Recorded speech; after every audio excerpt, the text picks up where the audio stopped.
but we're going to cover 1 year at a time in Mark's racing career. If you haven't already, make sure to get to your favorite podcast player and subscribe. Make sure to give us a 5-star rating and check out Mark Martin Pod, P-O-D, markmartinpod.com. But without further ado, we're going to get into the year 1974, and we're going to catch up with what Mark's been doing in the last 6 months. Oh, just been enjoying life. Been meeting a lot of new people and making a lot of great friends. I had the opportunity to spend part of the winter in a neighborhood where Bentley Warren was. Brad Anderson. Gary Stanton. Brad Anderson's huge in drag racing and builds engines now, but used to be a racer himself, and his daughter raced.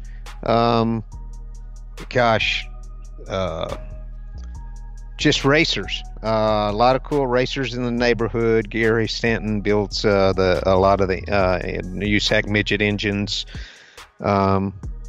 Just a lot of cool people. So between that and getting set up for the summer, getting my plans all laid out, Arlene and I have just stayed, kept the hammer down. We went in Arkansas, took Arkansas for about a month and got our stuff in order there. And we're just living life. So living in Montana, kind of living the dream. You got a little shop there. You're just kind of enjoying retirement now. So that's just to give an update of the fans where you've been and what you've been doing. But what we're going to do here on the podcast is go through 40 years of your career, and we're going to do it one episode at a time each year. But Mark, 40 years, think about that. Are you going to be able to handle all of are you going to be able to remember most of it? Well, I'm like the Rain Man in a lot of ways. I can't remember what I had for lunch today, but I remember a lot of really interesting specifics that are interesting to me, and they're probably interesting. They might not be interesting to a lot of the casual fans, but for the real hardcore fans that actually know about the hardware, the cars and stuff, I think I've got some interesting stories to tell. All right, so we're going to start it way back when you started, 1974. And like you and I discussed before the podcast started, there's really not a vast database of stats until about 87 in the NASCAR world. So we're just going to kick it freeform, and you're going to talk to us about your career in those certain years and the memories that you do have. But 1974, the first year that you started racing, I mean, what's your recollection? What's your memories of 1974? Well, it really all starts in the summer of 73. I was 14, and my dad and my mom were divorced, and or separated maybe at the time, if not divorced. And that was, our boys' night out was going to the local dirt tracks in Arkansas, the racetrack out at Batesville and Heber Springs and different places around in Arkansas. And so we go watch the dirt cars race, and on the final night of racing, we were in the pits. We kind of hung around, and some guys that had race cars and stuff, and we were in the pits. And I remember, just like yesterday, my dad was standing up, and I was down on my knee, digging some mud out of somebody's late model race car. And I said, let's build me one of these things for next year. And so somewhere or another, my dad finds an old 55 Chevy that's like abandoned in the woods, so we drag it into the trucking company shop and start gutting out the interior, taking the seats out and the interior out and gutting the thing completely out. We take the engine out, and we send the engine down to Lanati Cams in Memphis, Tennessee, that built engines and, of course, made racing cams and stuff. And We had them build an engine because that was something that we didn't know much about, and we got this old black water pipe and started in an old stick welder, and Troy, our main mechanic at the shop, Troy Lynn Jeffries, was told us he could weld, and none of us could. So we started putting a roll cage in this old 55, and some of the specifics about the car was the front springs. We had helped a guy with a late model out there at a dirt track, and he was retiring that particular car. We got the front springs out of that car. They had been cut off, so it lowered the front of the car about 2 inches. And my dad, wanted to put 2 inch lowering blocks in the back, rear springs, leaf springs. So the car was lowered 2 inches from stock, which was completely legal. You could do whatever you wanted to at the time. And we got a NASCAR style sway bar and put on it. And so we get the engine back from Lenati. We get the roll cage all in it and get it all ready to go. Get her painted up, hugger orange, uh, and the number two painted on it. I picked the number because there was a late model out there that ran number 222, and I thought that was just super cool. And so for some reason I just thought, well, I'll be number two. I didn't want number one because number one sounded like you bragging, big headed. That's not my style. So we put the number two on it. We went out for the first practice night that they had, probably the week before, either 1 week or 2 weeks before they started racing out there in '74. It's probably April, and I didn't make 2 or 3 laps, and the thing broke a rod and come out the side of the block, and that was it. And I think they were going to race the next weekend, the next Friday night. That was on Friday night, and I think we had 1 week, and well, there was no way. I mean, we were devastated. Uh, that engine cost $1,500 too, so that was a serious investment at that time. So we were obviously done with Lenati, and there was a fella named Wayne Brooks who had won the championship, won all the races. He won everything, and he was probably mid-20s, mid or late 20s. He's probably 10 years older than I am, maybe a little bit more. And so, of course, I was 15. I had turned 15 in '74. So he was the hero, and so my dad talked to him, and he said he had a spare engine, and my dad said, well, we'd like to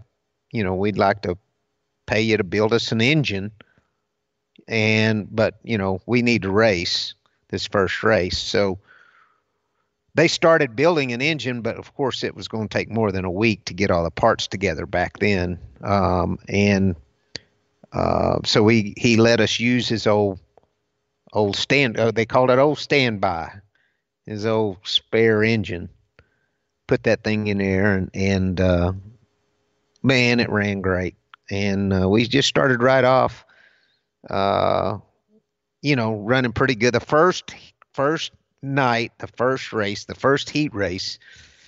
Batesville didn't have a wall at that time, thank goodness. And I went down into turn one, and it was rough. It was rough in 1974 in turn one. And if you go there tonight racing, you'll see the cars bucking and jumping in turn one. It's always been rough right there. There's a natural spring underneath turn one. It causes it to be rough. But anyway, I went into that turn sideways, went through that rut, and it grabbed the steering wheel, jerked it out of my hands, and it car turned right, and I went right over the banking. But I got my hands back on the wheel, got her steered back up, got her back wide open, and come back onto the racetrack going down the backstretch. Finished the race. By the time we got to the feature, because back then they would have 3 heat races in a feature. By the time we got to the feature, I ran pretty good. I'm pretty sure I finished fourth in the feature that night. And it wasn't long at all till we started giving Wayne a run for his money. Uh, and as soon as we started giving Wayne a run for his money and maybe even winning some races and stuff, the jealousy set in of the locals and the regular crowd because there was a kid out there, 15-year-old kid beating the adults. And we had a lot of problems. There was a lot of jealousy. They protested our car over and over and over again, where, we after the race, we'd have to take it to somebody's shop and tear the engine down or tear the rear end down. They said we were cheating. Of course we weren't, but they said we were. I don't recall ever getting, thrown out for anything on any of the protests, but we spent a lot of time, dealing with, same old thing that happens today. If any race team wins consistently, the competition says he's cheating. Got to be cheating, right? There's no way he could be beating us. So anyway, we had a pretty good year. There was a guy named Jimmy Lee Grubbs that drove a 55 Chevy, and the division I raced in was a 6-cylinder division.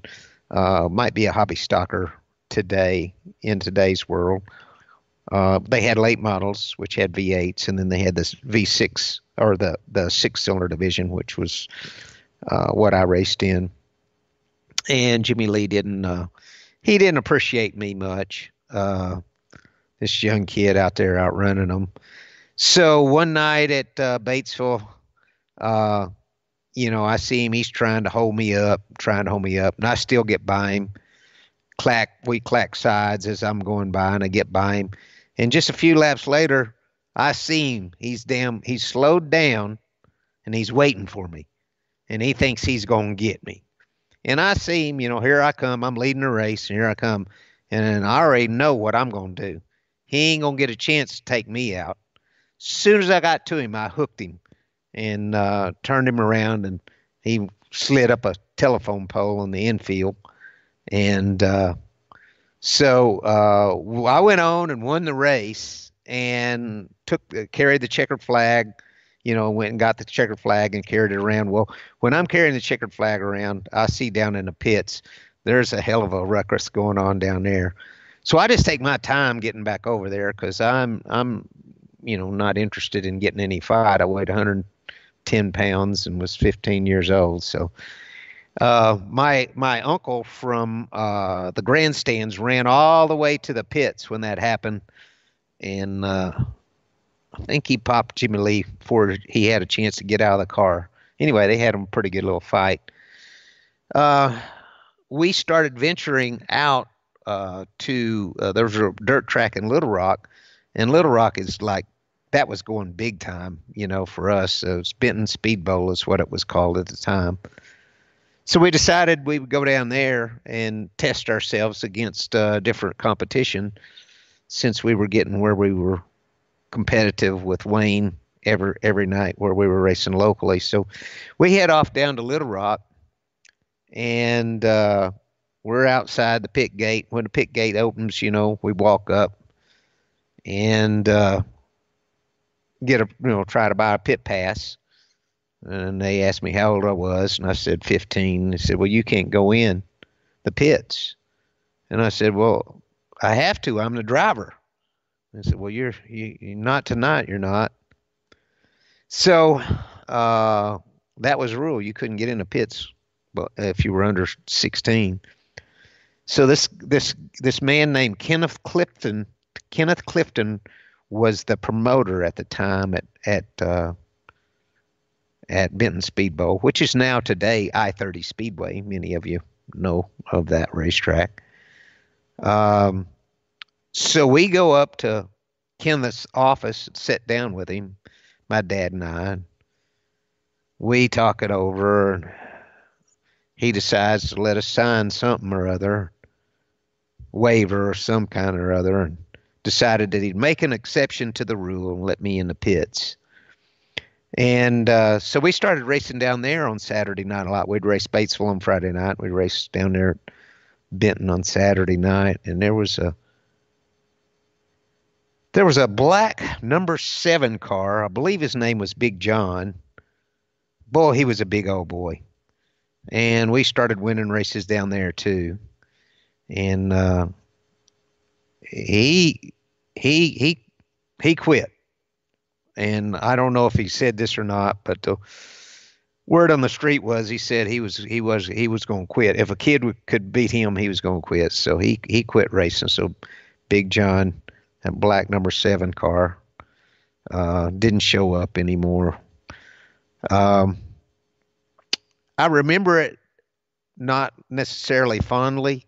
It was truly a struggle, uh, because I was racing to win for my life. I mean, you wouldn't believe how important it was to me to win those races. And we had to deal with a lot of unsportsmanship conduct by a lot of the competitors. At the same time, I won the sportsmanship award at Benton Speedbowl that year. So I rode with the flow pretty good, but I didn't, I didn't have any more run-ins with anybody after I took care of uh, Jimmy Lee Grubbs in Batesville. We kind of handled that deal. They had a big 50 lap. Most of our feature races were 15 laps. They had a big 50 lap race at the end of the year down at the Benton Speedbowl, and it was the Arkansas State Championship. And to me, that was like the Daytona 500.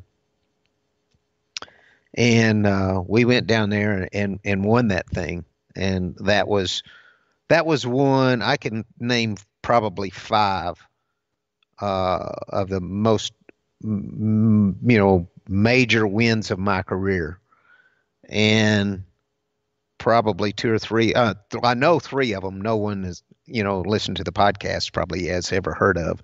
They're not NASCAR races, and that was number 1. That was the number 1 first really really big deal that we won. So um, that was a sort of toward the end of the season, it seems like to me. And that car we learned a lot throughout that season.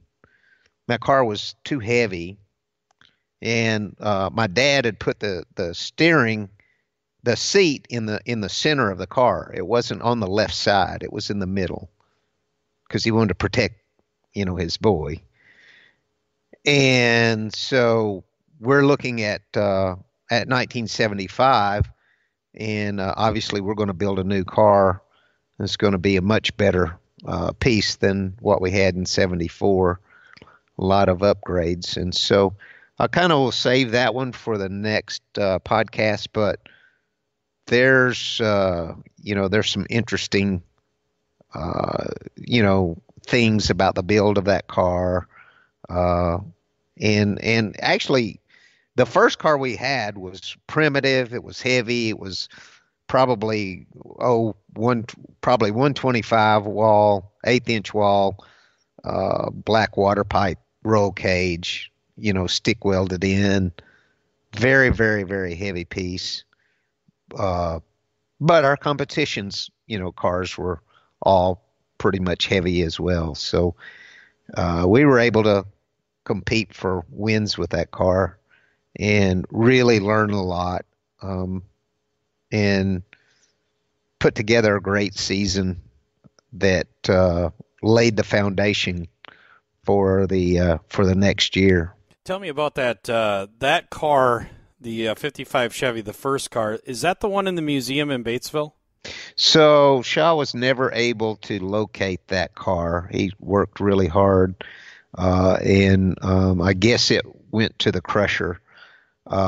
He located the second car, the car from 1975, and that is the car that is in the museum. He located it, bought it, and restored it, and put it back. One of the things, one of the funny stories that I can tell you about 1974.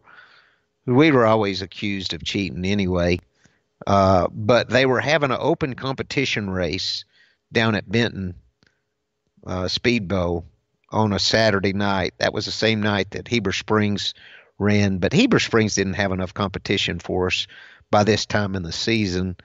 We were liking going down to Benton, and we wanted to go down there and run this open comp show. So the rule was where we raced was 235 cubic inch and one single one barrel carburetor, which is what was in a 55 Chevy, that setup. So that's what we raced all the time. Well, somehow or another, with this open comp thing, you could race whatever you wanted to. You still had to run your 235, your car and all that stuff, but it was open competition. So somewhere or another, my dad found a intake manifold that was for two one barrel carburetors. So that's the only change that we made to our car, was just put the two one barrels on it.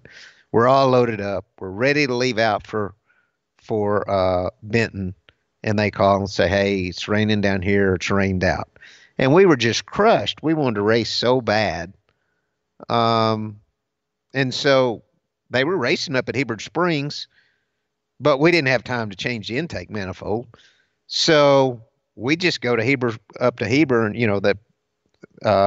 and don't take the hood off. We just roll in there. And probably the only time in my whole entire career that my hood blew off.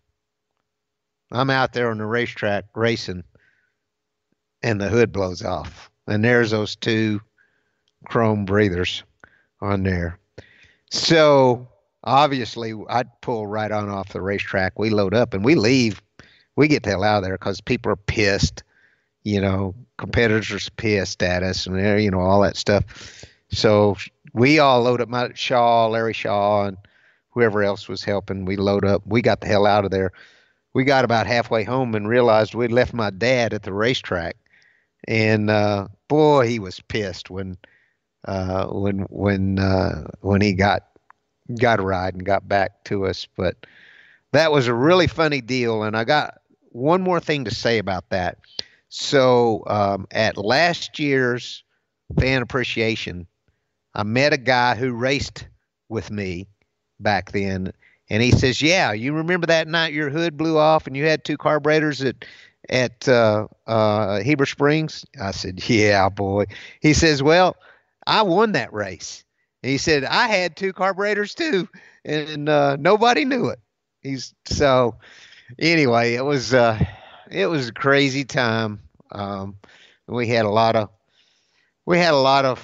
fun, but it was most of it I remember more as a grind than as a good time, because we had to hand make all the parts and pieces, and we didn't know how to do it.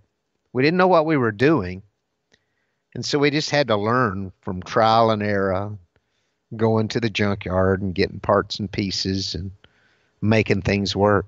So tell me about your old man. Tell me about Julian. Did he think you're crazy when you came up to him and said, "Hey, Dad, I want to go racing"? No, my dad he was crazy, certifiable. Um, and he had been putting me in adult situations since I was, 5 years old. He felt like that was his way of preparing me for the world. So, whether it be putting me under the steering wheel of a tractor trailer truck, or turning me loose in any given adult situation, and for me to learn to handle that, that was his way of teaching me. And you know I think he enjoyed that too. He was just a wild renegade who believed that the rules were for everybody else. They weren't for him. And he was the ultimate badass. The the encyclopedia next to the word, man and the definition of a man, there's a picture of Julian Martin. He was the baddest ass human being I've ever known. And he says that he thought that I wouldn't be able to handle it and then he would get to drive the car. Obviously, he didn't. So uh, he was my biggest fan. And there was no secret about that. So tell me about 1974. Do you realize how many races you might have had? Was it 10, 15? How many races in that first season? No, we probably raced 50 races. We raced every Friday and Saturday night during the season, so we had to run 50 races. Uh, and we were racing against, Wayne Brooks quite a bit. And I wouldn't say we beat Wayne more than he beat us. But I would say, you know, by the second half of the season, we got our share. If we did win and beat Wayne, that was huge. I mean, he was the man to beat. So you're 14, 15 years old, and you're out there. You just hit the ground running. You didn't mess around. It wasn't you just did a half dozen races or something like that. You hit the ground running, and then you started beating the pants off these guys. We did really have quite a bit of success. Um, yeah, and we raced. We raced every Friday and Saturday night. And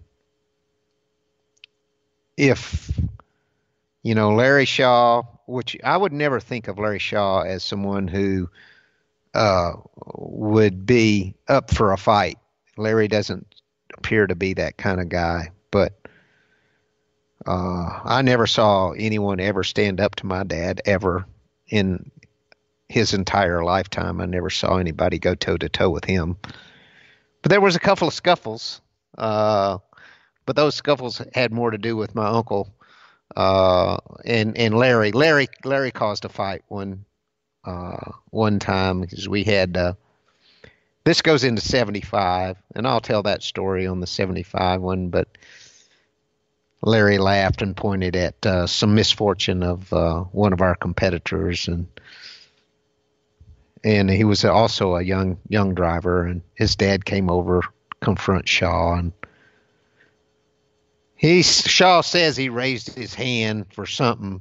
Maybe it was just to move his cap or something, but Shaw thought he was going to hit him, so Larry hit him first, and fight broke out there. So there was a couple of fights there early on. They never went anything past the six-cylinder years. 1974 and 75, I raced the six-cylinder division, and that's where we had the most problems with jealousy and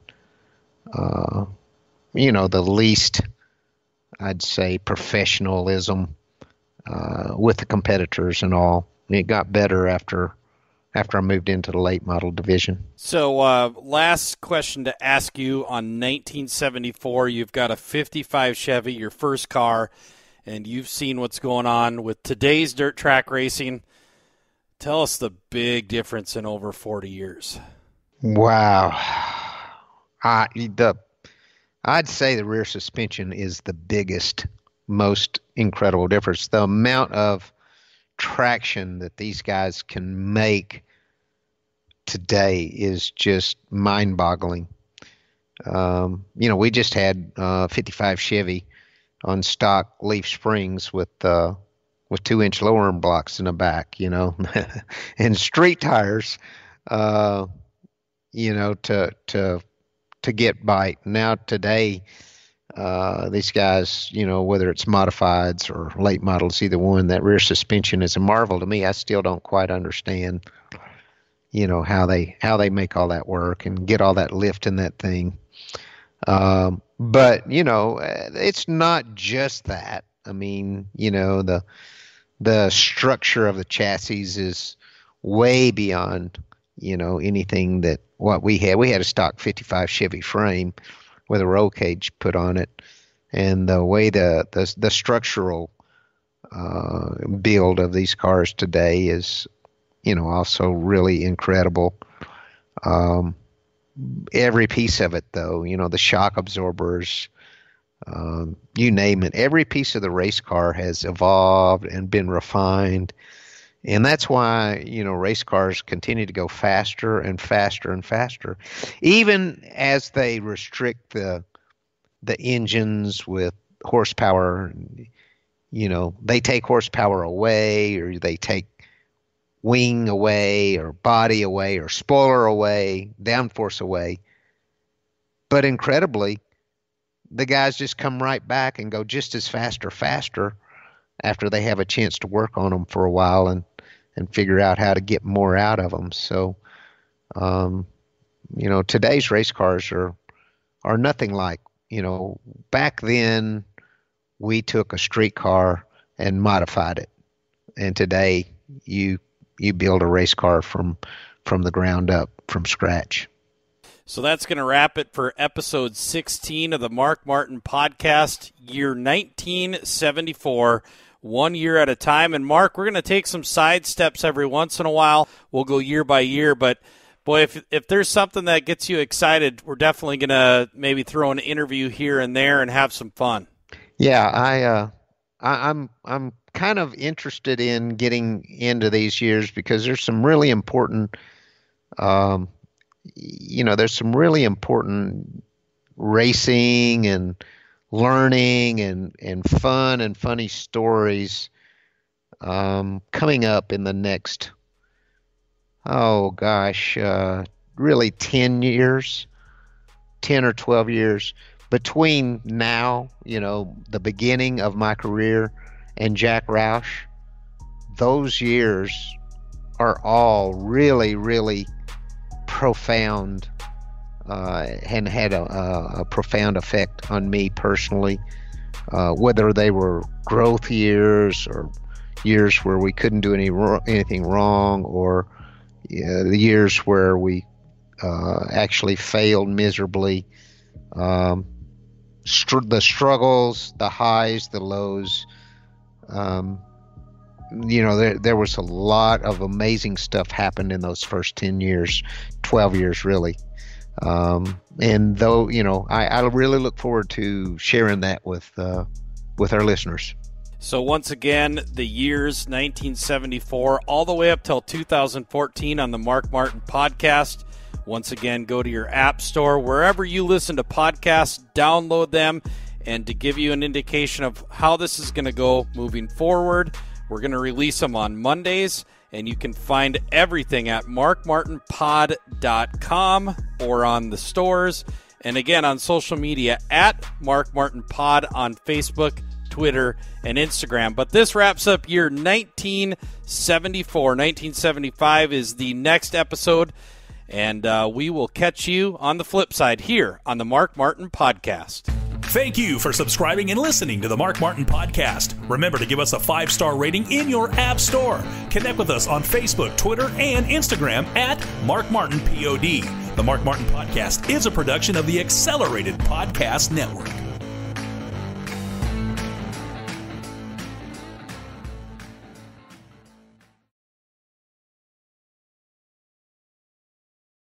Race fans, it's time to buckle in and listen to the fastest hour in racing radio. Your driver is a multi-time NASCAR winner and Hall of Famer Mark Martin. We cover racing, grassroots, history, we bench race, we talk life, and most importantly, we smash the loud pedal. It's time to turn some laps on the Mark Martin Podcast.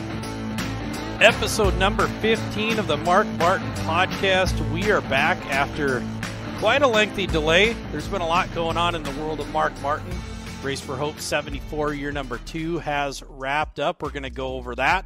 We're going to go over what's happening in Mark's life and the podcast. What we're going to have in the future. What's in store for 2019. It's the last day of 2018. Mark, you are on the line right now, and technically you're in California right now. Yeah, Arlene and I are spending the winter here in Palm Springs, Southern California. First time to do this, and we've been loving it. We've been here a couple months, and just really, really love the weather and everything. And then um, when it starts to warm up, we're gonna head back to Montana, and we're gonna spend the summer in Montana.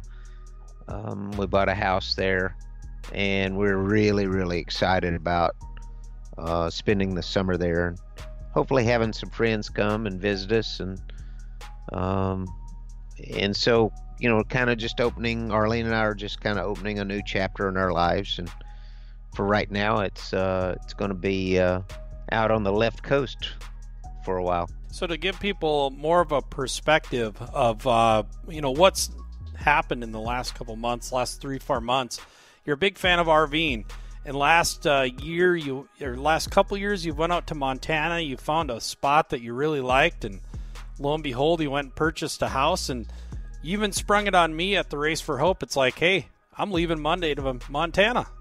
Yeah, we did. There wasn't any place. Arlene was, and I both were ready to get out of Batesville. We've been there full time for a while, and we're used to having, 2 homes or 3, and kind of moving around, from one to the other, and getting a different scenery now and then. And we'd just been in Batesville long enough and wanted to get out, and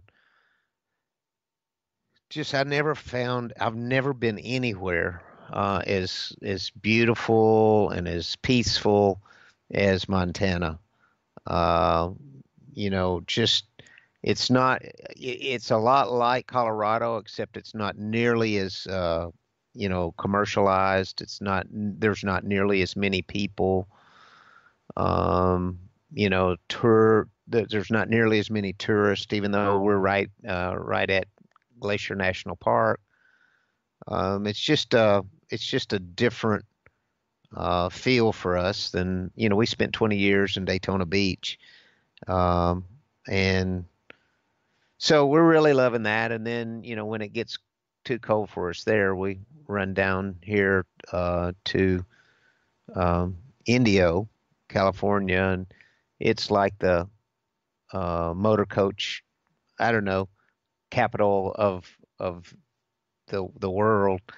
I mean, they've got more fancy motor coach places than you could ever imagine. One of them is Motor Coach Country Club, which has its own 5-star restaurant in it, and a golf course, and boats, and 400 lots. And that one's a little bit too busy. It's awful fancy, but it's a little too busy for us. So we're at a different one. But just we know a lot of people already that come out here and do the same thing, come out here for the winter, and so we have a lot of friends, probably more friends here than than we had in Arkansas or Daytona or anywhere that we've lived. So it's fun. So to back up a little bit, we don't. Batesville is still home. You still love Batesville, but you're just in this time of your life in retirement, and you're just ready to enjoy life and just kick back. I am, and it's time to just do different things. And I was born and raised in Batesville, and I remember when I was 18 years old, I was so excited, couldn't wait to get out of Batesville and chase my fortune and fame in racing. And then when I retired, Arlene and I went right back there, and we spent several years there. And we tried to do a lot of things. We have all the businesses there, car dealerships, power sports store. We set up a foundation. We did a lot of charity work, and kind of tried to integrate into the community there. But we got kind of restless and ready to open another chapter. So that's what we're doing. So we're going to back up to September, Race for Hope 74, the second year. Kyle Strickler is your winner. It was actually just featured on MAV TV with Speed Sport magazine. So if you didn't get a chance to check that out, you can always go on the Lucas Oil Racing TV app and watch it on demand. But Mark, second year of the Race for Hope, car count was up this year. Rain, lots of trying times the first couple days, but it ended up pretty good for the second year. It was spectacular.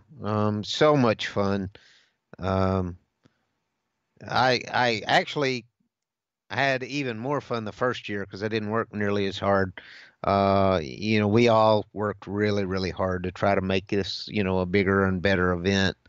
Um, and it was bigger and better event. I know that there's going to be some changes coming for next year for 2019.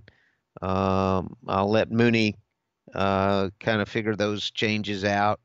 Um, a slight change in the name change of the race and some of the things. But it was really heartwarming to see so many competitors from all over the nation. I mean, I met, some people from Montana where we were getting ready to move that came and raced, and all the competitors from all over the nation come to our little town in Batesville, which is really a racing mecca. I mean, when you think about Batesville, Arkansas, you've got a higher concentration of national race drivers and racers and racing than any place I know of. You've got, of course, I came from there.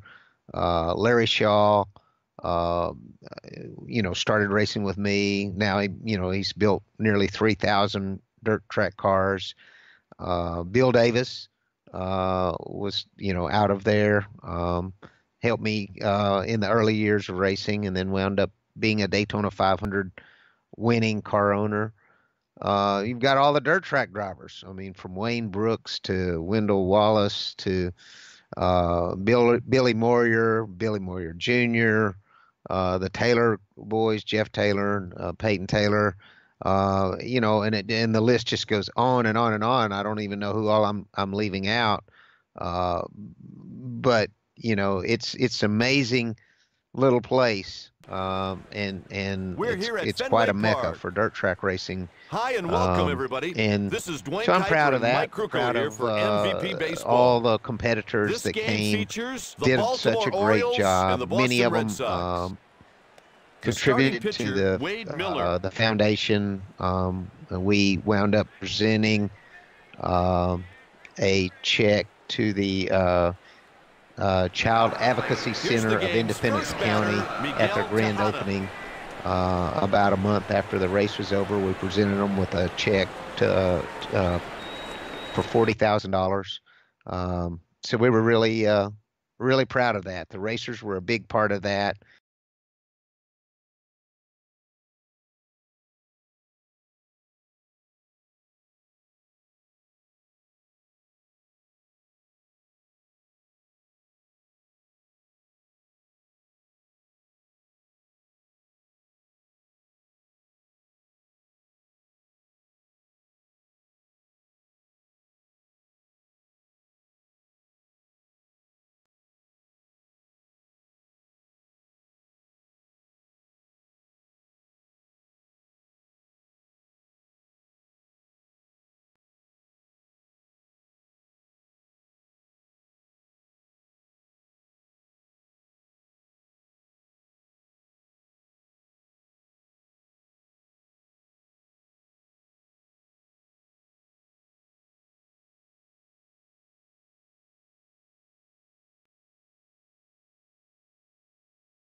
Race fans, it's time to buckle in and listen to the fastest hour in racing radio. Your driver is a multi-time NASCAR winner and Hall of Famer Mark Martin. We cover racing, grassroots, history, we bench race, we talk life, and most importantly, we smash the loud pedal. It's time to turn some laps on the Mark Martin Podcast.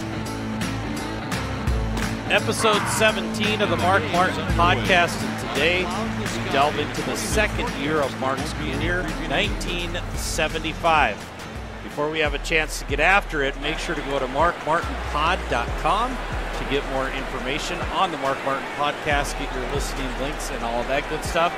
Make sure to subscribe on all of the different podcast players, Spotify, iTunes, They make the many play. more. Give us that 5-star Next up to rating. plate, Willie Make sure to do that. Bloomquist. You would appreciate it if you could. But we're going to get into it with the Mark Martin Podcast. There's a roller to the Year left side. 1975. Mark, this is an 2 out. interesting year for you, year 2 of your racing career. Yeah, it really is, Barry. This You know, lefty has good our success first against year, right-handed pitchers. we knew absolutely zero about Got him racing. to pop it up. And throughout the season, we learned Miller a retires lot. the side in order. We the raced a batting order. lot The every manager is Friday and filled out. Saturday night, and we learned a lot. Started from Starting on zero the hill for the to visiting team, where we were at Jake the end of the Westbrook. season, and we, definitely knew that we had to build a new car because our first car was built out of the roll cage was built out of black water pipe. The car was really, really heavy, and we knew we could build a lighter car and a much nicer car, workmanship-wise. So, Westbrook throws strike one. so we grabbed. My dad grabbed another '55 Chevy out of the weeds, and Strike with a fastball. we did a lot nicer job of gutting it Fastball out in tight for a ball. than we did on the first car. Sometimes you try to Getting make all a the hitter chase interior you. out of it That's and exactly what you everything. saw right there. And we took David it rolls to to second base. because the first One car down. was built out of black water pipe roll cage. It was really heavy Up next, stuff, David Ortiz. and so we took it to Larry Phillips to get And Larry to put a fastball roll in cage for a in it. strike. He showed And excellent so command with his Larry fastball put right there. A strike he put right a on the roll edge of the cage zone. in it. There's a He line also drive. put tubular upper A arms on it in the front, and he put Three Chrysler pitches, Leaf three Springs strikes. in the rear 3 of pitches, it 3 strikes. as Couldn't well. get easier than that, partner. Took the stock Leaf Springs out and put the Chrysler, because that was the big rave back then, was The next what batter everybody is was running, was Chrysler Guglielmi. Leafs. So we brought it back to Batesville after he got the cage in it and Westbrook everything, misses and 1-0. we went to work, putting together the car, And he gets the call and strike. it turned out really, really, really nice. Put a really nice Just got a piece of that orange one. and white paint job on it, and when the sign painter came to letter it up 1-2. and put the numbers and everything on it, Got him. my dad had written underneath the hood, After "We one inning, built the this game is son of a scoreless. Gimlet-ass Brooks didn't have anything to do with it." So there's a lot of things that could be said about that. First of all, I've never heard that. I assume that is an insult, Fastball for a gimlet, strike. the word gimlet, but I had never heard that word before, and I've never heard it used in any other context since in my lifetime. So I'm not really sure, never questioned my dad about where that came from. Here's the 0-2 delivery. But nonetheless, One ball, we 2 did strikes. build that car. This pitcher has 2 pitches that are There was an superior to his enormous others. amount of jealousy that went around the dirt track, Got him on local the dirt strike. tracks where we raced. This batter that pounds the because I ball was so off young right-handed pitchers. and having The so much delivery. success, and we had learned a lot, There's a and strike. we built a nice race car, and my dad was very proud of it. My dad and Larry Shaw, and damn sure didn't want Wayne Handed the Brooks black with that one. getting credit for The building pitcher nailed the corner. for building that car. Number one. Number two, Wayne had moved Miller up delivers a fastball out of the for zone. 75. Sometimes He you try was to make moving the up hitter from chase your the pitch. 6-cylinder Exactly what division you to saw the right late there. model division, to the A class, the late Strikes model out the division. batter. And he had Able to get ahead in the count, the batter never hooked caught up Good with strikeout. the Pouchers out of Carlisle, Arkansas. Stepping in, Tommy Sean Joe Casey. Poucher was probably a couple years older than I was, but he was young. He was a kid, getting his driving career started as well. And so Wayne built his car and engine and everything, and actually I think worked with him and helped them maintain the car and With a everything. single. And so Tommy Joe was going to be my #1 competition. And if you Man on have first with rivalries, 2 down. definitely, if I have Man rivalries, strike. that was definitely going Walks to a be few and considered far a between when this dude's rivalry. on the So hill. that's kind of the story. If you barely ever made see a contact picture there. in my book of underneath the hood of that car, that's what it A says. 3-pitch So strikeout. we had we started out Heading racing into the that bottom year. of the second. No score here. All over Arkansas, but especially at Jackson steps into our play. local dirt track in Batesville and Heber Springs. But we went to Benton a lot because Benton was to us, I-30 Speedway as it's known now. At the time it was known as Benton This Speedway. guy's a strikeout pitcher, pure and simple. Was like going big time for us. It was like going to a And a NASCAR breaking race ball because down that's low. Little Rock was big Sometimes city you try and to make the hitter chase your lots of pitch. cars Exactly and what you saw people that right knew there. more about racing than 4 locally pitches, where we were 4 from. balls. So it was I a thought he bigger was nibbling challenge. too We much. went The down umpire there a wasn't giving him lot. a whole lot either. Larry Next Shaw up, says, Manny rumor Ramirez. has it that This hitter isn't afraid of that right-handed we pitching. won 13 Fastball races paints the in a inside row edge. down there. This right-hander is a strikeout I would pitcher, say, pure and simple. knowing He will Larry, tally that's a punch every little time he bit goes out. optimistic. Curve foul. He gets kind of excited when he tells stories about our success. But we won a bunch Hit of towards the races down there shortstop. for sure. We had a lot He's of out on the battles. 6-4-3 with Tommy double Joe. play. Flawless He execution was hard right to beat. there on the double play. He was a tremendous challenge. Made me raise my game, and my dad and Shaw raised their game as well. Westbrook That year delivers the they ball. 1-0. Sometimes you try they to make had a hitter chase your built pitch. That's a exactly what you saw right asphalt track in 2 Stuttgart, balls, no Arkansas. strikes. there. You went out of the So we zone, went you over, just we weren't took the fighting. dirt car, of course. We went over there and raced that a few times. It's a hitter's count, 3-0. And our This guy can struggle with his control at times and is known rivalry to give with, a few walks. I would say, with Tommy Joe was he takes pretty the much walk. at its peak. Oh, it's too bad he walks this Tensions guy. were He just lets running him get pretty away. high. It was either he or I that won Mahomes comes to every the race plate. that we ran. And so Right on the Tommy Joe outside showed up edge. with this Guys, huge, steal bags like a gigantic game of chess. It's right about rear timing and tire. outmaneuvering your I opponent. mean, See if this it must have runner been tries to go 15 for it inches right here. wide. This righty tallies And strikeouts with great regularity so, every time he gets out there on the hill. They ask the third base umpire Yeah, that if thing he stuck swung. out so much because the leaf spring you couldn't offset it He in, so delivers. it really stuck out the right rear. Into left field. And Tommy Joe got that thing up against the fence, He's got it for the out. and the tire With went 2 innings flat. played, the game is And scoreless. so, I'm out there racing, still racing, and he drives in off the racetrack, and Larry Shaw points, my crew points at his, right the rear pitch. as he's driving by, and he's laughing because he thinks that's funny that they tore up that big old tire. And so Tommy Joe's dad comes over And on 3 pitches, he's gone. and 3 pitches, 3 confront strikes. Shaw. Doesn't get any easier than that, partner. And I wasn't there, of course. I was out on the racetrack, so I don't see it. I didn't see exactly what Mr. Poucher did, but Shaw says he reached up, and Larry thought he was drawing back to punch him, so I think Larry punched him, and of course they had him a little And brawl here's there the in the delivery. pits.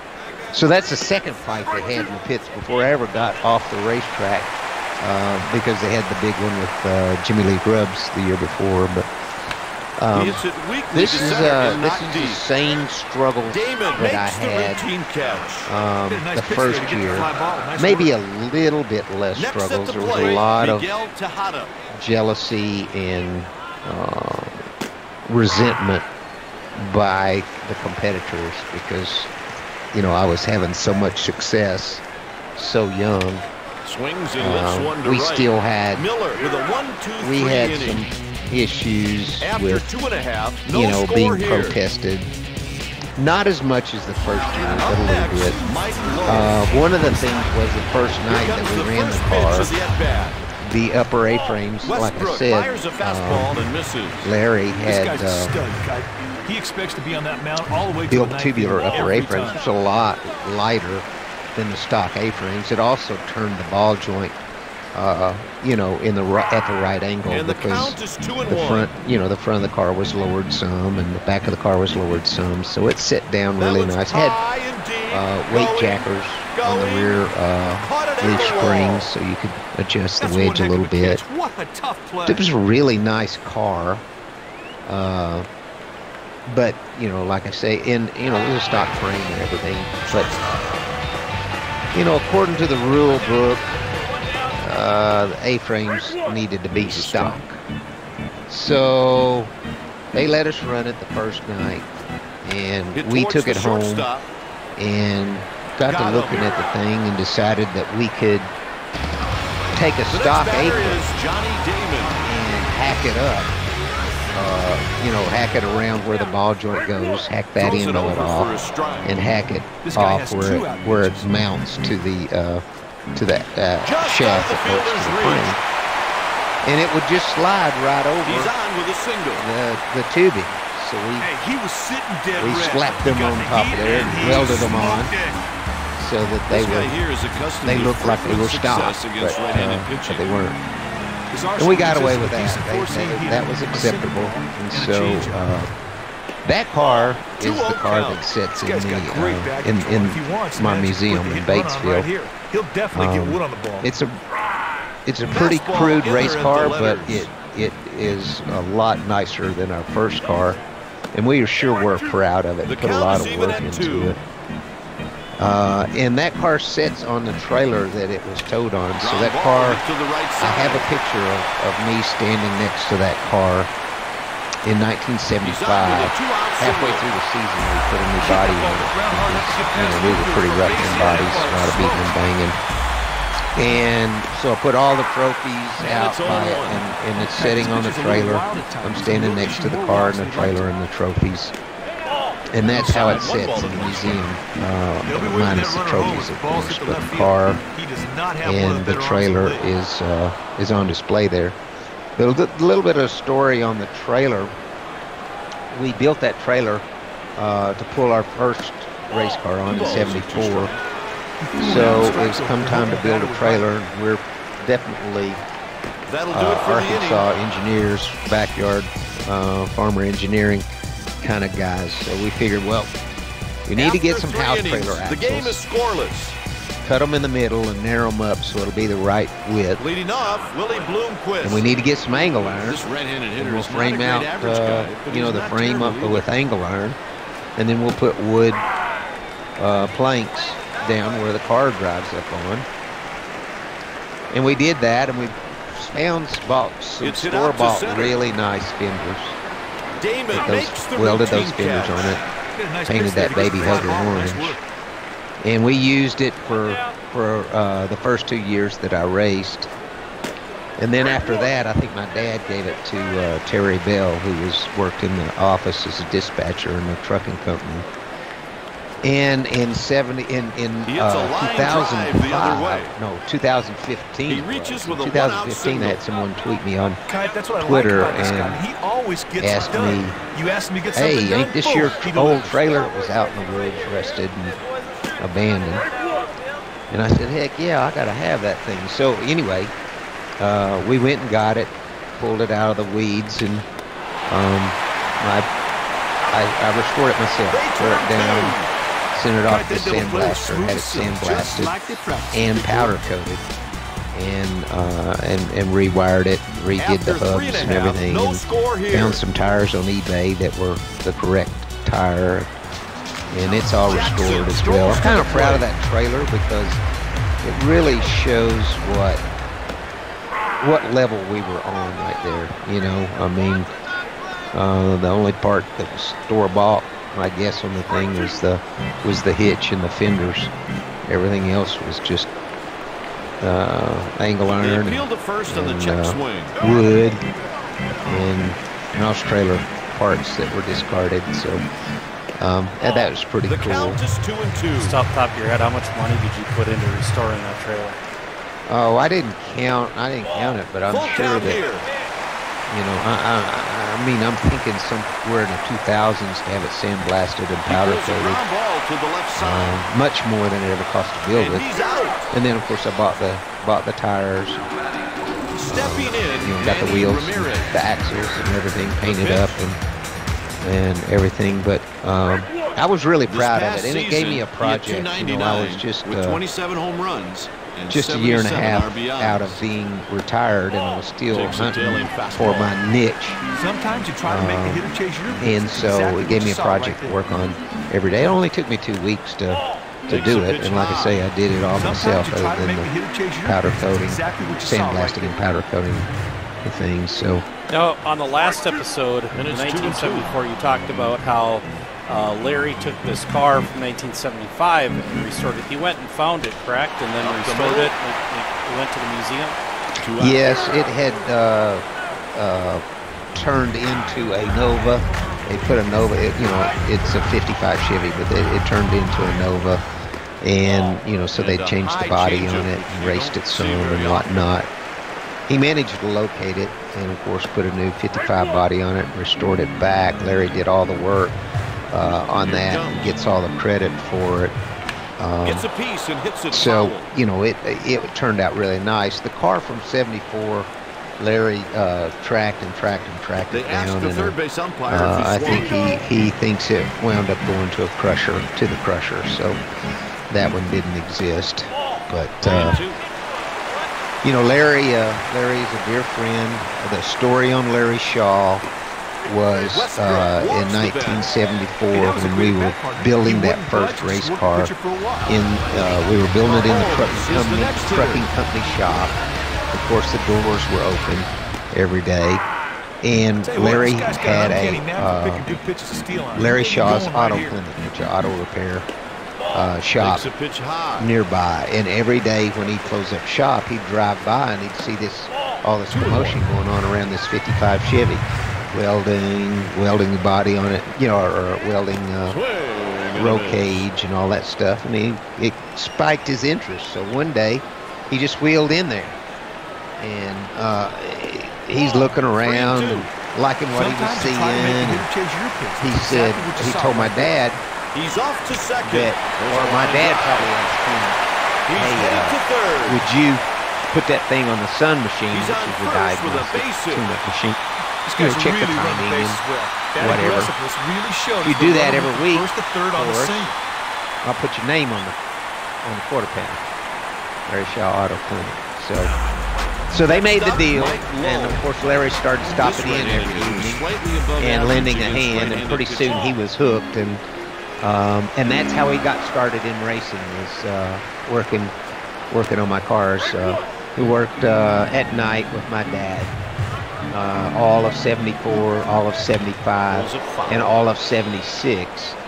And then at the end of 76, when we were getting ready to go asphalt racing, he decided to sell his business, and my dad hired him full-time to work with me, and because we were going to be doing so much traveling and stuff. So no asphalt tracks in Arkansas. So we were going to have to travel all over the country to race. So that's kind of the story on Larry. And for most of you who don't know Larry Shaw, he made it with me until the summer of '78. Decided that it was too much traveling, too hard on his family, too much work, working day and night, and being gone all the time. And so he eventually started a race car building shop, a chassis shop. So he found his niche in dirt track racing and has built 5,000, around the number of 5,500 dirt track cars, or race cars. And that's absolutely amazing. He deserves to be in the Hall of Fame for what he's achieved. But it was crazy how it all got started. That's kind of the story of how he got started in racing. Most people know him now as the premier dirt modified builder in the nation. So with that said, you've got to take some pride in what he's done as a car builder and his career. Well, I do. You know, Larry is a blood brother of mine, for sure. And I'm so proud of what he's accomplished and who he is. I love him like a brother, and I'm very proud of what he and his family have accomplished in motorsports. It's absolutely amazing that, you know, he achieved the same kind of success in racing that I did. You know, I mean, a lot of people know a little bit more people know about what I achieved because of NASCAR, the popularity of it. But he achieved the same level of success out of Batesville, Arkansas. 3 guys who didn't know flip, didn't know which end was up, you know, in March of 1974 when we started, building and putting together this race car. Tell us a little bit about the rest or the remainder of 1975 and just you mentioned I-30, you mentioned 13 races in a row, but let's talk about the season in full as it happened. You know, I don't have the exact stats of which championships I won. We won multiple track championships. We won a lot of races. Tommy Joe won a lot of races. Nobody else won races. It was Tommy Joe or I in this division, and it was obvious, by halfway through the season that, you know, it was going to be time for me to move up. We raced the same division 2 years in a row. The first year was a real learning curve. The second year, was less learning because we had built a really nice race car. We learned a lot, and I was learning a little bit probably about driving, but it was time to look forward and start plans to build a late model dirt car and move up in the ranks. And that's a really interesting story. I think 76 is more interesting. I remember more milestone events. Similar to what I can tell you about my first year in 74. 76 was like that. Because in 74, I didn't know I could do it. I mean, I didn't know I could race. I didn't know I could drive. I didn't have any idea that I could win a race. I didn't know that we could win the Arkansas State Championship. The next batter is there were so many things to talk about. On an occasion, 75 was more of a refining season. Not as many remarkable milestone achievements because it was the second year in that division for me. He hits it over and so I don't really remember a whole lot. About that season and that stats. I really remember the rivalry that I had with Tommy Joe, Poucher, and their family, because it was 2 kids that were, fighting for the same, same King of the Hills spot, and it was really interesting. A lot of racing going on. I spoke about Larry Phillips. For those of you who don't know who Larry Phillips is, he was the god of racing out of Springfield, Missouri, which was 200 miles from Batesville, and really considered by us by my dad and Shaw and myself as the hotbed of racing. That's where the Stars raced, was up in Missouri and against Larry Phillips, who was unbelievable. He should be in the NASCAR Hall of Fame. He doesn't get in because people don't know. He didn't race Cup. He didn't race the top 3 divisions. He raced. He wound up, after I was long gone, wound up racing the NASCAR Regional Series, late model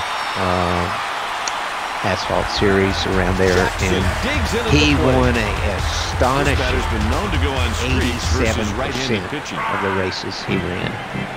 5-time champion, national champion over everyone in that division. He did the Larry Phillips, which was unbelievable. So when we went to Larry to have a roll cage put in and whatnot, that was, for us, that was building a hell of a sophisticated race car for sure. And that's kind of who Larry is. And for anyone interested, look up, Google Larry Phillips racing and just find out, because that's kind of a preliminary information that you'll need to know about the next podcast for 1976, because we also had Larry. Larry actually did the chassis for that dirt car. And there's more to come about Larry. Larry played a role in my development later on in 77, and I'll leave those for 76 and 77. Those years are really interesting because, I'm moving up each year. For 76, I move up to dirt late model, and then in 77 I transitioned to asphalt pavement racing, and that's really big. But I had the top 3 wins. Swings and misses. Obviously 74, the Arkansas State Championship in the 6-cylinder division. That was like the Daytona 500 to us. Then my next major win that I'll always remember, that's right up there in significance with anything that I did ever in NASCAR, came in 76 the game is scoreless with that dirt late model. We'll talk about that next week. All right, so recap a couple things. Just wanted to go back. Now, you talk about your book.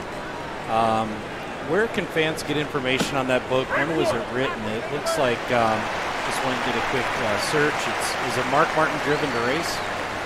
Yes. And it came out, looks like 1997. Yeah, it's a great book because it has a tremendous amount of my dad in it. My dad, obviously, you're starting to get the picture of my dad as a hell of a character. Damon makes the routine catch. And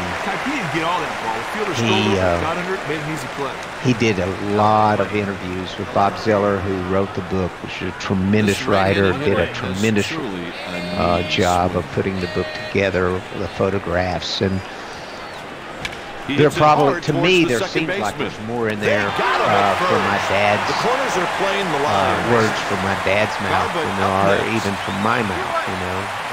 Obviously there's a lot in there that I talk about, but the most important part about that book really is seeing the world from my father's eyes, who was takes a pitch high.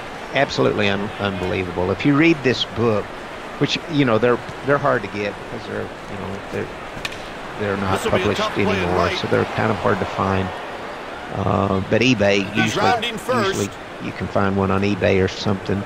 And he's in there standing with a double. Very cool stuff, talking about the way things were in racing in the 70s. Very much like the Wild Wild West. I mean, when it came to, we broke a few laws, let's put it that way. And I was just riding along, of course. I still didn't have a driver's license. So I was just riding along. But we broke some laws along the way. It was pretty, it's mostly traffic. When I was in the league, I could pitch in front of 50,000 people, but that was like throwing in my backyard. It had, the story about I was scared to death. haulers is absolutely fascinating to anyone. Our first year, 1-0 the count. so we built that trailer in '74, and my dad used his Chevrolet pickup, just a regular two-door Chevrolet pickup, to pull that trailer.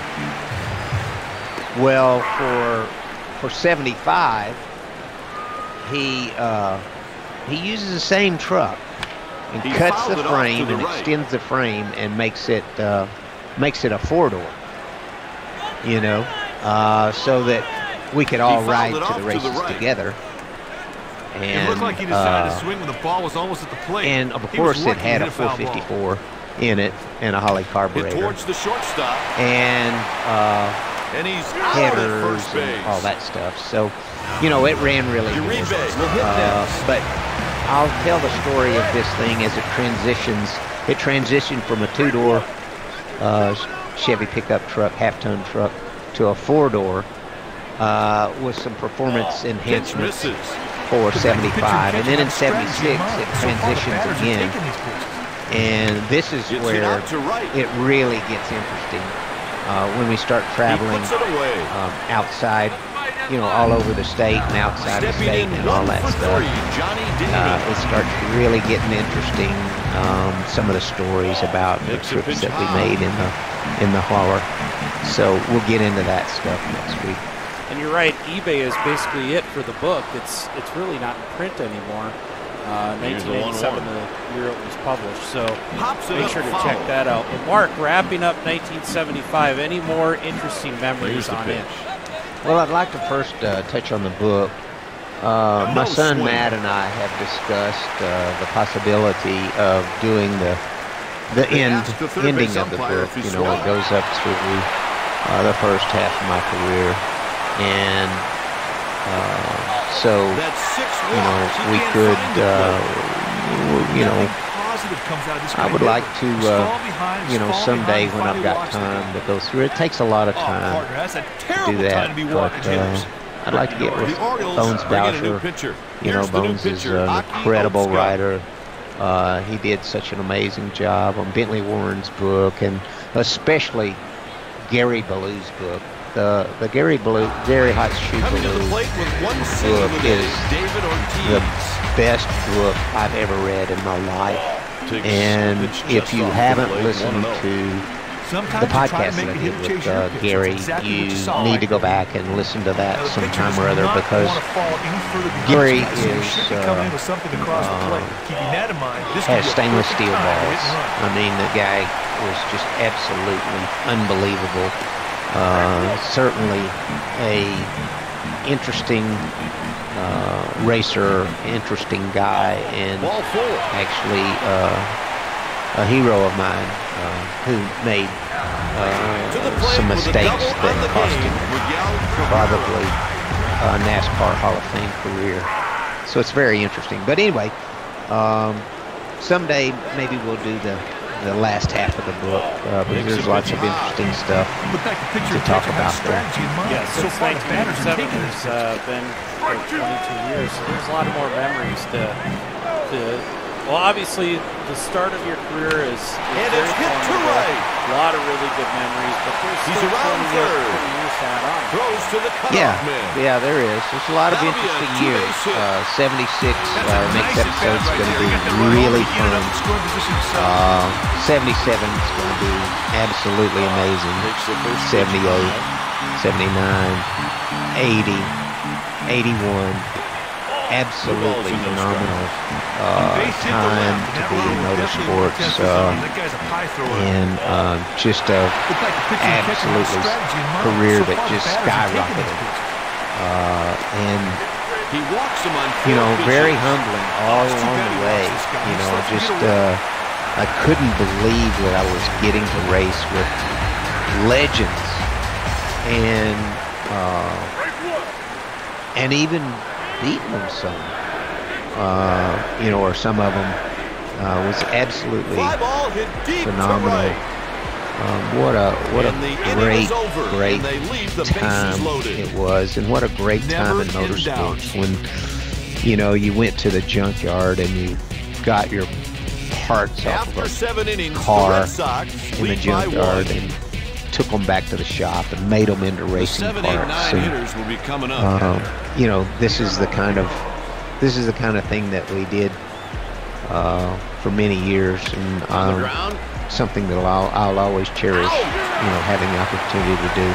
So that wraps up episode 2 of the Mark Martin podcast here in 1975. We'll have 1976 coming up next. But please make sure head over to markmartinpod.com and get more info, and subscribe and give a 5-star rating on your favorite podcast player. Thank you for subscribing and listening to the Mark Martin Podcast. Remember to give us a 5-star rating in your app store. Connect with us on Facebook, Twitter, and Instagram at Mark Martin POD. The Mark Martin Podcast is a production of the Accelerated Podcast Network. Inside. Wow, that wasn't even close. Better wisely took that pitch for a ball. Race fans, it's time to buckle in and listen to the fastest hour in racing radio. Your driver is a multi-time NASCAR winner and Hall of Famer Mark Martin. We cover racing, grassroots, history, we bench race, we talk life, and most importantly, we smash the loud pedal. It's time to turn some laps on the Mark Martin Podcast. Episode 16 of the Mark Martin Podcast, about ready to get underway. We are back, and in this podcast, we are covering year 1974, the first year of Mark Martin's racing career. Over the course of the next 40 podcasts, maybe a break here or there, but we're going to cover 1 year at a time in Mark's racing career. If you haven't already, make sure to get to your favorite podcast player and subscribe. Make sure to give us a 5-star rating, and check out Mark Martin Pod, P-O-D, markmartinpod.com. But without further ado, we're going to get into the year 1974. We're going to catch up with what Mark's been doing in the last 6 months. Oh, just been enjoying life. Been meeting a lot of new people and making a lot of great friends. I had the opportunity to spend part of the winter in a neighborhood where Bentley Warren was. There's his third walk of the game. Brad Anderson, Gary Stanton, Brad Anderson, huge in drag racing, and builds engines now, but used to be a racer himself, and his daughter raced.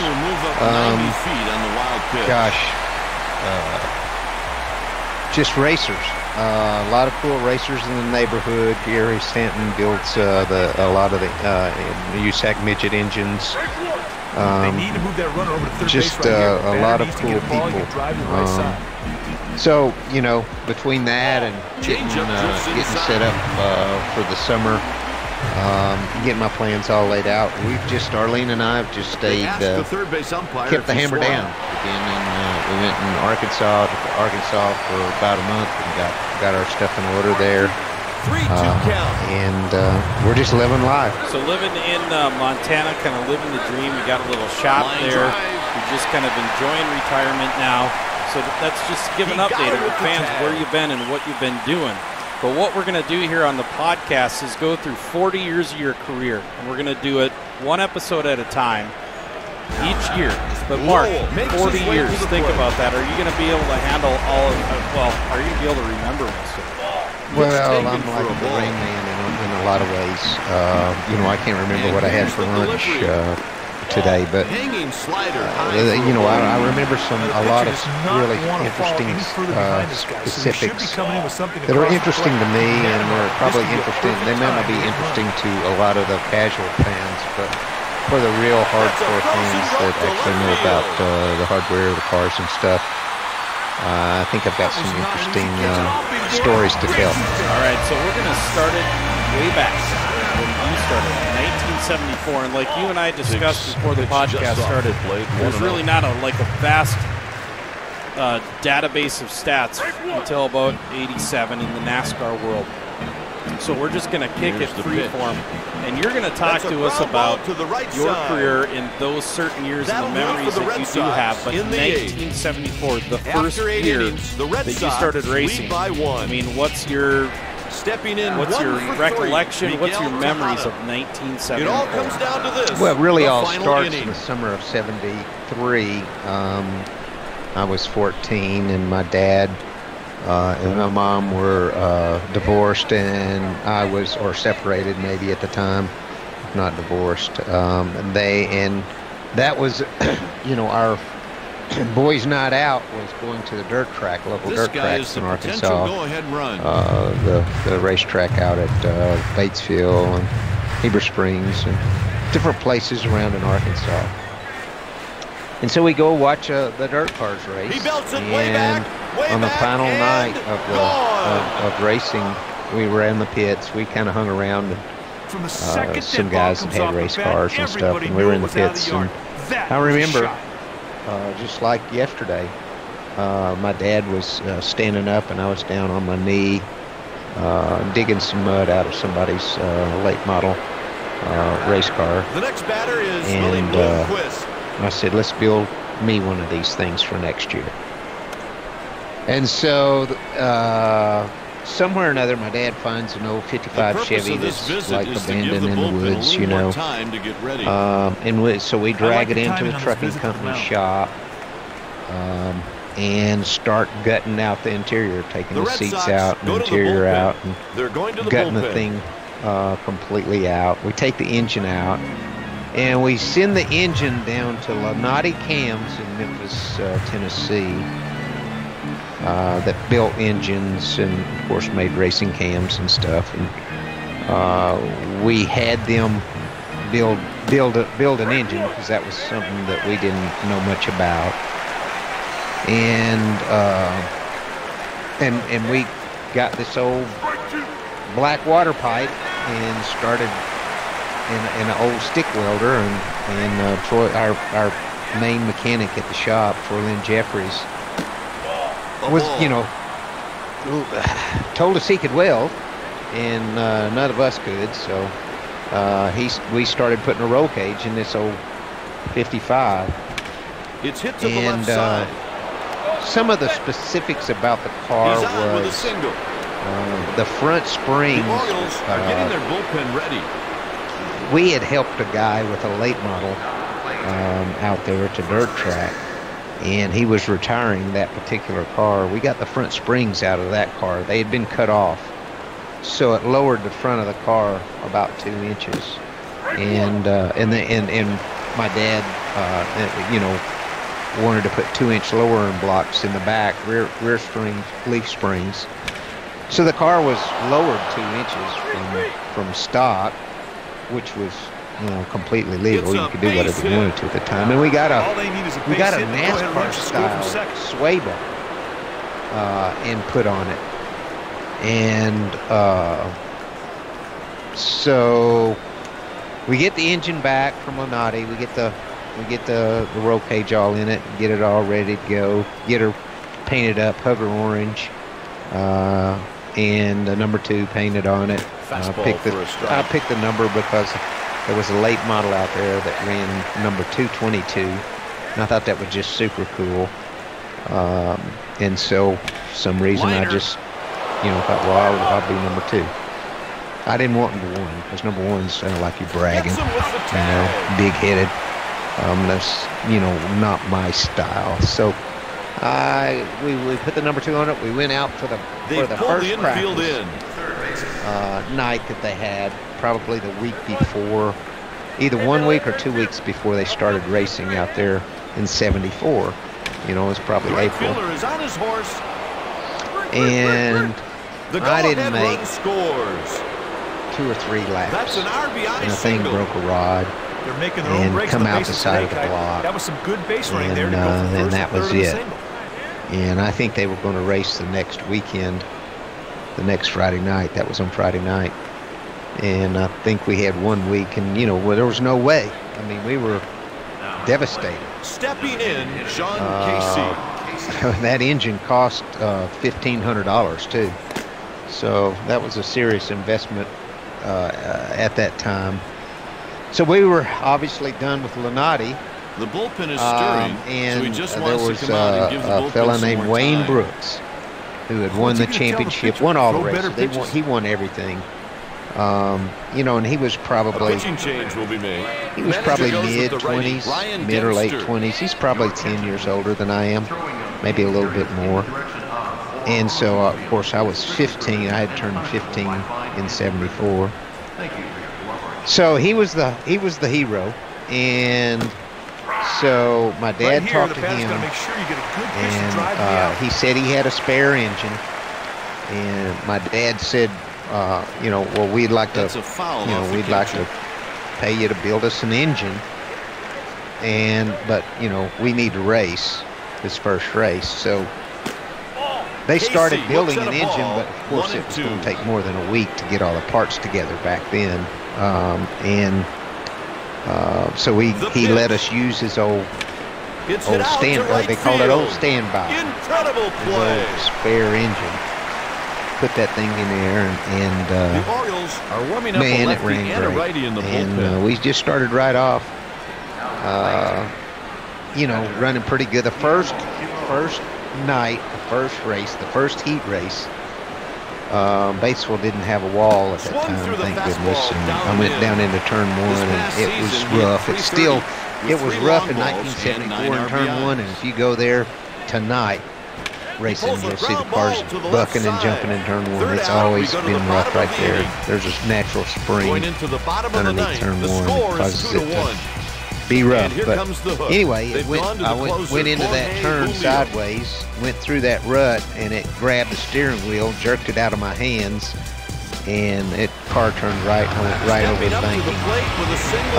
But I got my hands back on the wheel, got her steered back up, got her back wide open, and come back onto the racetrack going down the backstretch. Finished the race. By the time we got to the feature, because back then we had 3 heat races in a feature. By the time we got to the feature, I ran pretty good. I'm pretty sure I finished 4th in the feature that night. And it wasn't long at all till we started giving Wayne a run for his money. He got it. Great catch in the gap. And as soon as we started giving Wayne a run for his money, and maybe even winning some races and stuff, the jealousy set in of the locals and the regular crowd, because there was a kid out there, a 15-year-old kid beating the adults. He's going back. We had a lot of problems. There was a lot of jealousy. They protested our car over and over and over again, where, after the race, we'd have to take it to somebody's shop and tear the engine down or tear the rear end down. They said we were cheating. Of course we weren't, but they said we were. I don't recall ever getting thrown out on any of the protests, but we spent a lot of time, dealing with, same old thing that happens today. If any race team wins consistently, the competition says he's cheating. Got to be cheating, right? There's no way he could be beating us. Miss low. That changeup So, went way out of strike. anyway, so it was an easy take by the batter for a ball. We had a pretty good year. There was a guy named Jimmy Lee Grubbs that drove a 55 Chevy, and the division I raced in was a 6-cylinder division. Might be a hobby stocker today in today's world. They had late models, which had V8s, and then they had this V6, or the 6-cylinder division, which was what I raced in. And Jimmy Lee didn't appreciate me much. This young kid out there outrunning them. So one night at Batesville, I see him. He's trying to hold me up, and I still get by him. We clack sides as I'm going by, and I get by him. And just a few laps later, I see him. He's slowed down, and he's waiting for me. Hey, partner, And he thinks he's going to get for a while. And I see him, Hasn't here I exactly come. been a I'm shiny leading the moment in his race, and career. here I come. and I already know what I'm going to do. He ain't going to get a chance to take me out. As soon as I got to him, I hooked him and turned him around, and he slid up a telephone pole in the infield. And so I went on and won the race and carried the checkered flag, went and got the checkered flag and carried it around. Well, when I'm carrying the checkered flag around, I see down in the pits, there's a hell of a ruckus going on down there. So I just take my time getting back over there because I'm not interested in getting any fight. I weighed 110 pounds and was 15 years old. So my uncle from the grandstands ran all the way to the pits when that happened, and I think he popped Jimmy Lee before he had a chance to get out of the car. Anyway, they had a pretty good little fight. We started venturing out to there was a dirt track in Little Rock, and Little Rock is like, that was going big time, for us. It was Benton Speedboat is what it was called at the time. So we decided we'd go down there and test ourselves against different competition, since we were getting where we were competitive with Wayne every night where we were racing locally. So we head off down to Little Rock, and we're outside the pit gate. When the pit gate opens, we walk up and try to buy a pit pass. 3 pitches, and 3 they strikes. asked me how old I was, and I said 15. And they said, well, you can't go in the pits. And I said, well, I have to. I'm the driver. Bat with 1 home run. Miguel Not Tejada. tonight, you're not. So He delivers. that was the rule. You couldn't get in the pits if you were under Last 16. season, he batted .272 So this with 24 home this man runs named and Kenneth 52 runs batted in. Clifton was Curve the at the knees, promoter at paints the the time outside corner for a stride. at Benton Speedboat, which is now today I-30 Speedboat. Many of you know of that The racetrack. count's 1 and 2. So we go up to Kenneth's office, sit down with him. The side is retired in order. We talk it over. He decides to let us sign something or other, waiver or In extra some kind innings, or other. it's tied at Decided 2-2. to make an exception to the rule and let me in the pits. And so we started racing down there on Saturday night. We'd race Batesville on Friday night. We raced down there at Benton Ramirez on Saturday takes night. one And there was inside. That was a purpose pitch. there was a Changeup black off the plate, number hoping the batter 7 would go car. I chasing. believe his name was Big John. Boy, he was a big old boy. And we started winning races down there too. And Out of the zone, that's a ball. That was a purpose pitch. Changeup he off quit. the plate, hoping the batter would go And chasing. I don't know if he said this or not, but the Hitters count 3 and 1. word on the street was he said he was going to quit. If a kid could beat him, he was going to quit. So he quit racing. So Big John, Count is full. that black number 7 car, didn't show up anymore. And he takes the walk. I remember it Hey, partner, he showed a lot of not patience in that AV. necessarily He fondly. took until It he was finally got the truly free a pass. struggle Looks to me like he tried to expand the strike zone there, and neither the batter or the umpire went for because I was racing to win for my life. I mean, you wouldn't believe how important it was to me to win those it. races. Double play situation. Pitcher's gotta try and And keep the we ball had to down deal here and with force the hitter to hit the ball on the a ground. lot of unsportsmanship conduct by a lot of the competitors. At the same time, I won the sportsmanship award He's at down on Benton strikes. Speedboat that year, so I rode with the flow pretty good, but I didn't have any more run-ins with anybody after I took care of It's a good bunt situation right here. Jimmy Lee Grubbs in Batesville. We kind of handled that No deal. balls, 1 strike. They had a big 50-lap. Most of our feature races were 15 They asked the laps. third base umpire. They had a if big he swung. 50-lap race at the end of the year down at the Benton Speedboat, and it was the Arkansas State Championship. And to me, that was like the Daytona 500. And we went down there and won that thing. And that Hey, was gets strike one. He just that keeps was plowing away one from I strikeout. can name probably 5 of the most Next up, Mike Lowe. major wins of my career. And probably 2 or 3. I know 3 of them. No one, listen to the podcast probably has ever heard of. They're not NASCAR races. But that was number 1. That was the number 1 first really big deal that we won. So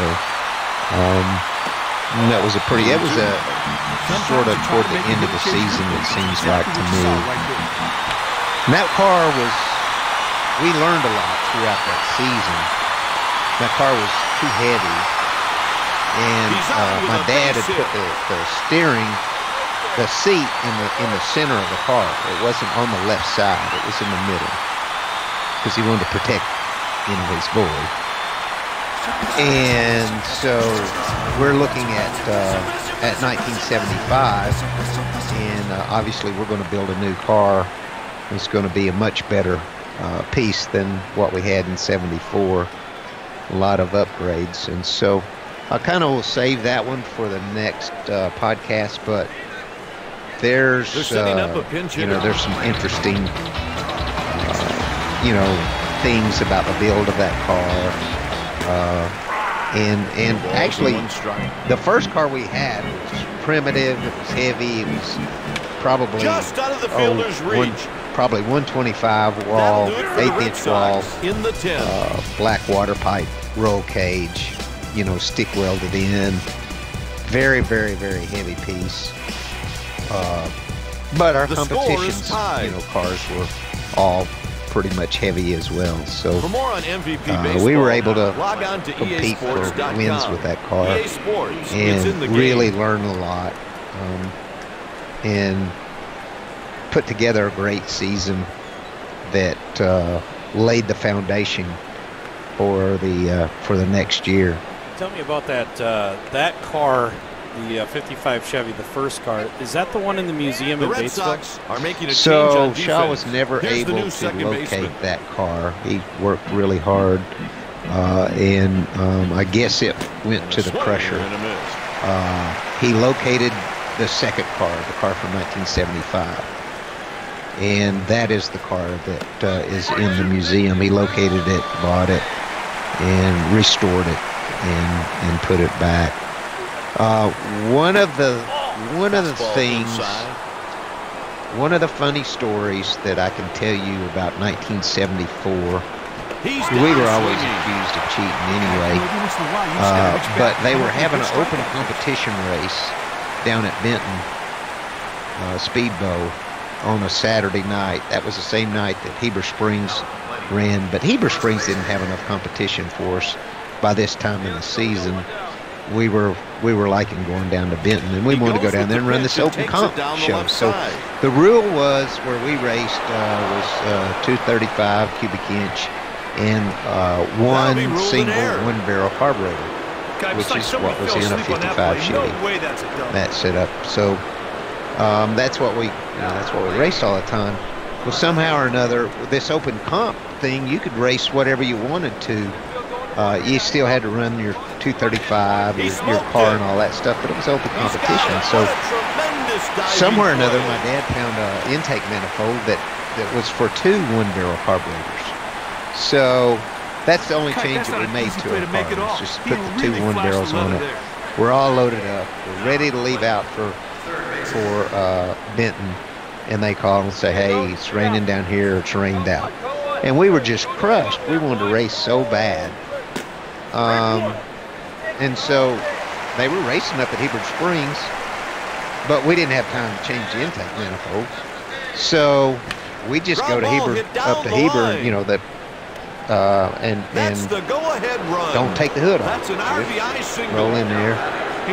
And probably the only time in my whole entire career that my hood blew off. I'm out there on the racetrack racing, and the hood blows off. And there's those 2 chrome breathers. That one glances off the pitcher. So, obviously, I'd pull right on off the racetrack. We load up, and we leave. We get the hell out of there because people are pissed. Competitors are pissed at us, and all that stuff. So, we all load up. Larry Shaw, and whoever else was helping. We load up. We got the hell out of there. we got about halfway home and realized we'd left my dad at the racetrack. It's a ground ball And the other way. boy, he was pissed when He's on his way to the plate. when he got A run a crosses ride the and plate. got back to That's us. an But RBI double. that was a really funny Hey, deal, does a and I great got job of knocking the run, one and more look at thing this, to they're say still about threatening. that. So at last year's fan appreciation, I met a guy who raced with me back then, and he says, "Yeah, you remember that night your hood blew off and you had two carburetors at Heber Springs?" I said, "Yeah, boy." He says, "Well, I won that race." He said, "I had two carburetors too, and nobody knew it." So anyway, it was a crazy time. Just out of the fielder's reach. We had a lot of run fun. scores. It was most of it I remember That more was as a the Orioles grind in the than 11th. as a good time, because we had to hand make all the parts and pieces, and we didn't know how to do it. We didn't know what we were doing, and so we just had to learn from trial and error, going to the junkyard three, and get that parts half and inning. pieces and making things work. So tell me about your old man. Tell me about Next Julian. at the plate, Did he think Johnny you crazy when you came up to him and said, "Hey, Dad, I want to go racing"? No, my dad was crazy, certifiable. And he had been putting me in Pitch adult inside. situations since I was, 1 ball 5 and years 1 old. strike. He felt like that was his way of preparing me for the world. So, whether it be Sends him back putting to the me dugout with under nothing the to show for that steering AB. wheel of a tractor Hey, trailer Kike, he was able truck, to get ahead in or the count. The batter never turning me caught up. Good loose strike. in any given Up next, adult David Ortiz. situation, and for me to learn to handle that was his way of teaching me. And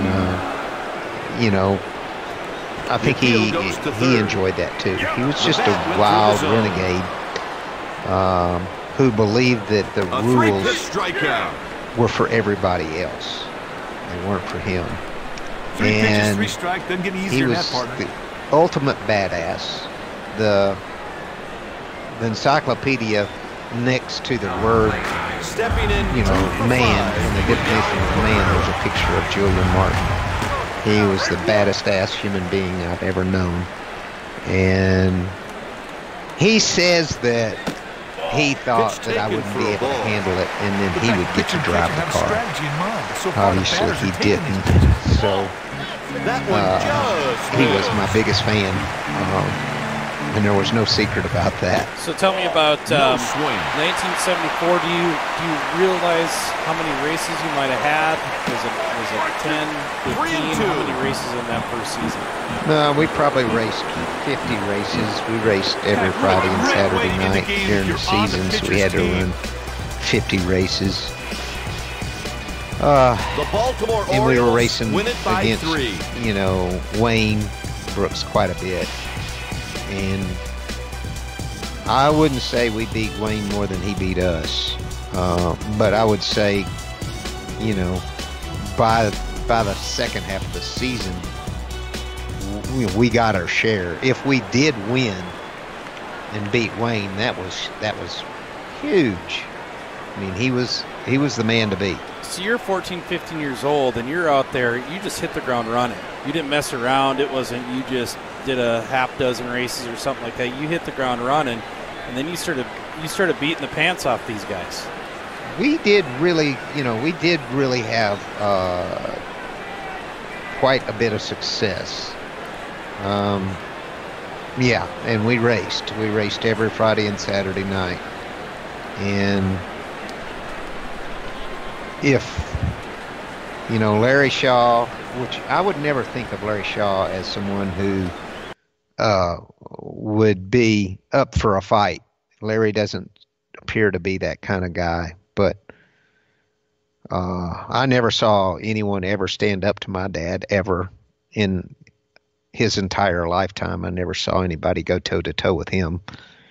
But there was a couple of scuffles, but those scuffles had more to do with my uncle and Larry. Larry caused a fight one time because we had this goes into 75, and I'll tell that story on the 75 one, but Larry laughed and pointed at some misfortune of one of our competitors, and he was also a young driver, and his dad came over confront Shaw, and Shaw says he raised his hand for something.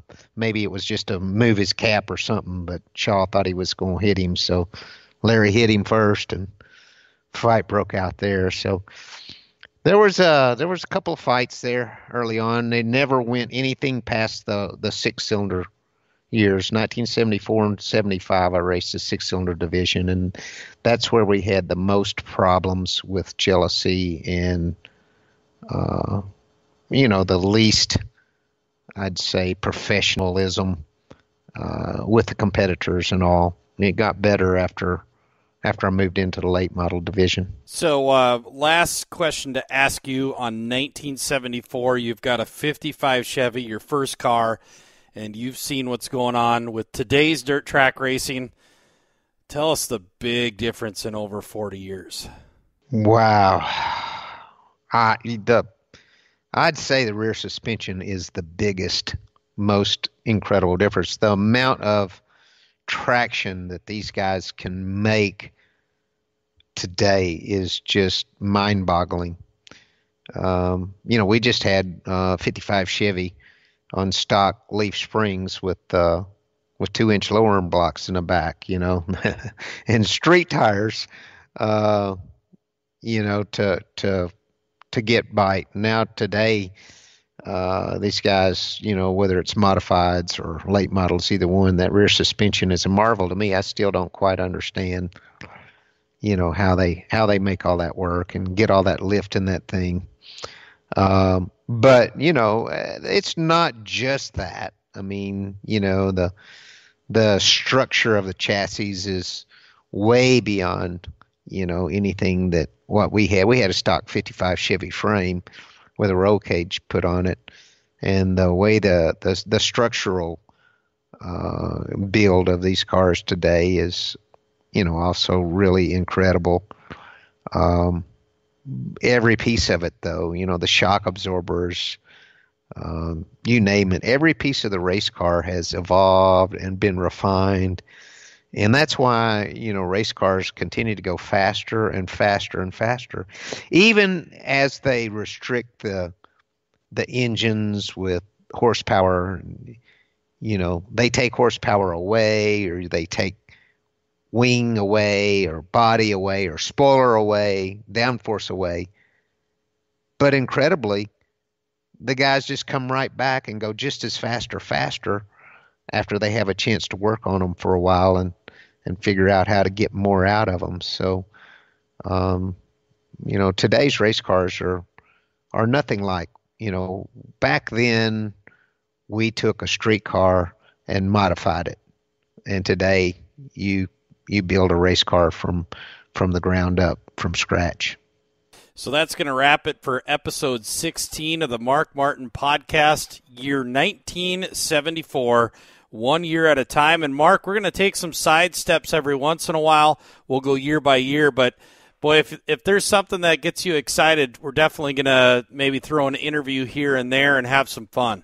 Yeah, I'm kind of interested in getting into these years because there's some really important, there's some really important racing and learning and fun and funny stories coming up in the next,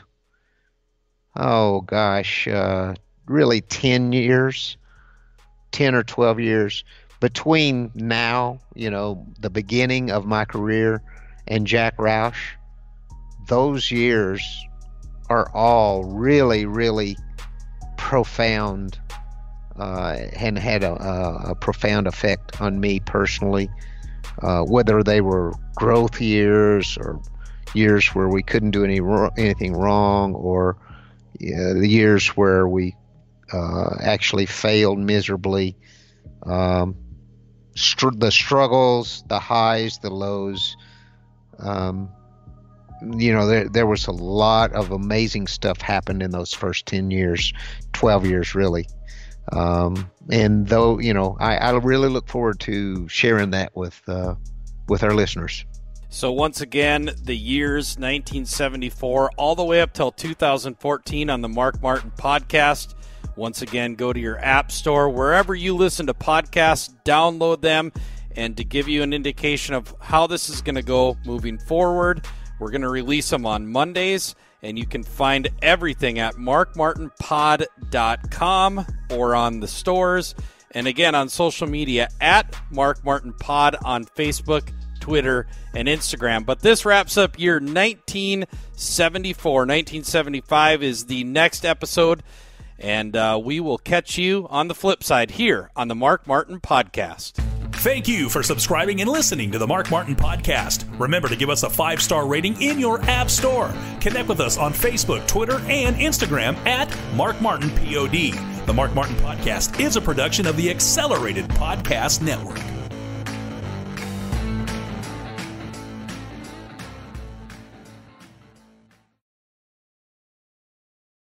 With 5 Kendall locations in the area, getting an outstanding value when you buy a Kendall certified pre-owned vehicle is simple. Shop a great selection in a safe and clean environment and get as low as 0% financing for up to 60 months on select certified pre-owned vehicles. Get started at KendallAutoAlaska.com.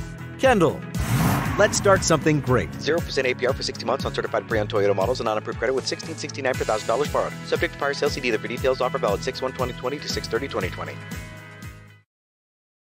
Race fans, it's time to buckle in and listen to the fastest hour in racing radio. Your driver is a multi-time NASCAR winner and Hall of Famer Mark Martin. We cover racing, grassroots, history, we bench race, we talk life, and most importantly, we smash the loud pedal. It's time to turn some laps on the Mark Martin Podcast.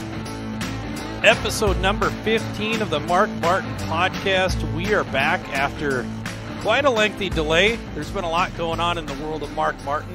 Race for Hope 74, year number 2, has wrapped up. We're going to go over that. We're going to go over what's happening in Mark's life and the podcast. What we're going to have in the future. What's in store for 2019. It's the last day of 2018.